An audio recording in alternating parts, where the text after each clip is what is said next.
സർവ്വ പല കുറ്റങ്ങൾക്കും പരലോക കോടതി വരെ ചിലപ്പോൾ ശിക്ഷയില്ലാതെ വരും. ഈ കേസ് അങ്ങനെയല്ല. ഇത് വരമ്പത്ത് നിന്ന് കൂലി കിട്ടുന്ന കേസാണ്.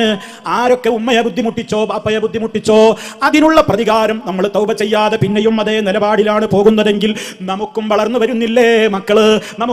വരുന്നില്ലേ മക്കളും മരുമക്കളുമൊക്കെ അവരും നമ്മയിട്ട് ഇങ്ങനെ പകരം തീർക്കുന്ന സ്വഭാവക്കാരായി മാറാൻ അധിക കാലമൊന്നും വേണ്ടല്ലോ. അന്ന് നമ്മളുടെ കണ്ണുനീരുകൾ ആരാണ് കാണാനുണ്ടാവുക?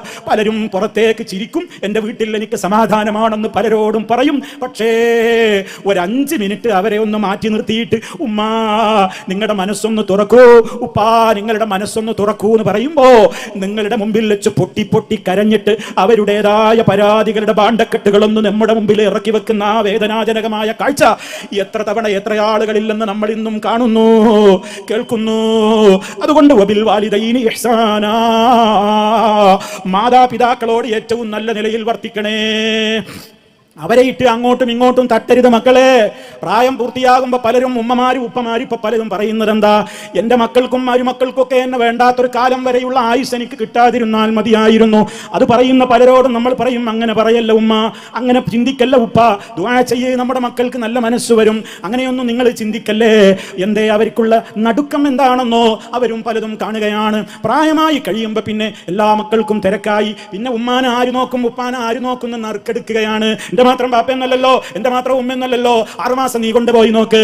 ഈ ഉമ്മ കാരണം, ഈ ഉപ്പാനെ ഞാൻ നോക്കുന്നത് കാരണം നിങ്ങളൊക്കെ കശ്മീരിലേക്കും പലയിടങ്ങളിലേക്കും നിങ്ങളൊക്കെ ഇഷ്ടം പോലെ ഉദ്ദേശിക്കുമ്പോഴൊക്കെ ടൂർ പോകുന്നു. പക്ഷേ ഈ തള്ളയെയും തന്തയെയും ഞാൻ മാത്രം നോക്കുന്നു എന്നതുകൊണ്ട് ജീവിതത്തിൽ എനിക്കോ എൻ്റെ ഭാര്യക്കോ ഒരു ടൂർ പോകാൻ പോലും സാധിക്കാതെ ഞങ്ങൾ നരകിക്കുകയല്ലേ എന്നൊക്കെ പറയുന്ന അടക്കം പറച്ചിലുകൾ ഈ ഉമ്മയും ഉപ്പയും കേൾക്കേണ്ടി വന്നാൽ ആ കണ്ണുനീര് വീഴുന്ന പുല്ലിൽ പോലും തീ പടർന്ന് പിടിക്കൂലേ? ആരൊക്കെ മക്കൾ, എത്ര മക്കൾ ഉമ്മാക്കുണ്ടാവട്ടെ ഉപ്പാക്കുണ്ടാവട്ടെ, അവരും നോക്കണ്ടേ എന്ന് പറഞ്ഞ് തർക്കിക്കുന്നതിന് പകരം എനിക്കെൻ്റെ ഉമ്മാനെ നോക്കാൻ അവസരം കിട്ടിയോ ഞാൻ ഭാഗ്യവാനാണെന്ന് കരുതണം. മറ്റോ നോക്കിയോ നോക്കിയില്ലേ, നോക്കണമെന്ന് അവന് ബോധമുണ്ടെങ്കിൽ അവൻ നോക്കട്ടെ, നോക്കണമെന്ന് അവൾക്ക് ബോധമുണ്ടെങ്കിൽ അവൾ നോക്കട്ടെ. ഇപ്പൊ എനിക്ക് കിട്ടിയ അവസരമാണ്, അത് ഞാൻ വിട്ടുകൊടുക്കൂല എന്ന ഈമാനികമായ പരലോക ബോധത്തോടെ നിങ്ങൾ വളർത്തുന്നു എങ്കിൽ സ്വർഗമല്ലേ, ആ തൃപ്തിയിലല്ലേ തഹജ്ജുദിന് എഴുന്നേറ്റ് വിറയാർന്ന കൈകളോടുകൂടി ഉമ്മ ദുആ ചെയ്യുന്നു, എൻ്റെ മോന് വേണ്ടി എൻ്റെ മക്കൾക്ക് വേണ്ടി എന്ന് പറഞ്ഞ് മാതാപിതാക്കൾ ദുആ ചെയ്യുമ്പോൾ ആ ദുആയുടെയൊക്കെ പ്രിയമുള്ളവരെ അർത്ഥങ്ങളും വിലയുമൊക്കെ അവർ മരിച്ച് മണ്ണടിഞ്ഞ് ഖബറിലേക്ക് പോകുമ്പോൾ നമുക്ക് വേണ്ടി ഇന്ന് ഉയർത്താൻ വിറയാർന്ന കൈകളില്ലല്ലോ എന്ന വേദന അത് നഷ്ടപ്പെട്ട മക്കൾക്കേ അറിയൂ എന്ന് നിങ്ങൾ ചിന്തിക്കണം.